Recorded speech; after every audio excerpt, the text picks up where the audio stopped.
Nakarating na sa Malaysia, Singapore at Indonesia si Alice Guo. Batay sa record ng mga immigration nila ayon sa ating Bureau of Immigration. Pero ang giit ng abogadong nagnotaryo ng counter affidavit ni Guo, personal niyang nakaharap ang dinismiss na mayor noong nakaraang linggo. Nakatutok si Sandra Aguinaldo. Sabi sa Senado kahapon, July 18 pa nakalabas ng Pilipinas si dismissed Banban Mayor Alice Guo. Pero may taong nagsasabing nakaharap niya si Guo nito lamang August 14. Si Attorney Elmer Galicia, ang abogadong nagnotaryo ng counter affidavit ni Guo sa isang human trafficking complaint. Nagpaliwanag siya sa Department of Justice pero tumanging magbigay ng payag sa media.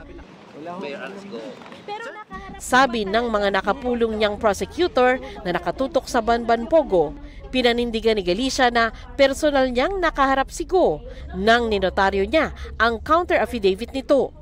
Isang kaalan umano ang nag-ayos ng pagpapanotaryo. On August 14, 2024 at around 7 o'clock p.m., nung dumating siya sa opisina, nandun na isang Land Cruiser.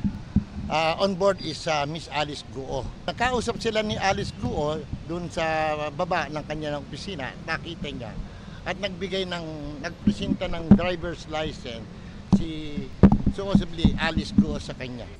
Hininga ng sinumpaang salaysay ng DOJ si Galicia at anumang ebidensyang sinunod niya ang alituntunin sa pagnonotaryo, kabilang ang personal na pagharap ng taong nagpapanotaryo. Pero ang Bureau of Immigration nakatanggap na impormasyon sa mga immigration ng ibang bansa na wala si Guo sa Pilipinas sa petsa ng pagpapanotaryo. Bagamat walang record ng pag-alis sa Pilipinas si Guo, may record daw ang Malaysian Immigration ng pagdating ni Guo sa Kuala Lumpur noong July 18. May record din ang pagdating niya sa Singapore noong July 21.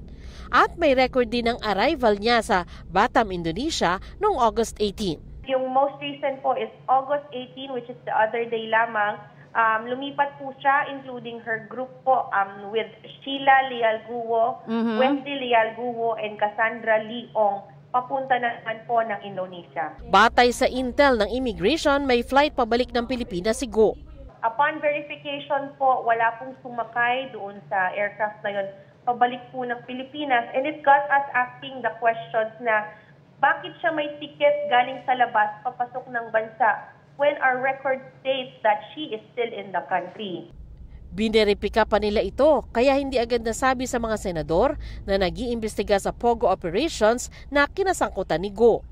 Posible rin umanong di dumaan si Guo sa airport kung saan may mga immigration personnel at sa halip ay sa mga backdoor o illegal na daanan kung saan hindi na immigration ang nakabantay. Kagaya po ng mga private airstrip and yung mga tawid dagat.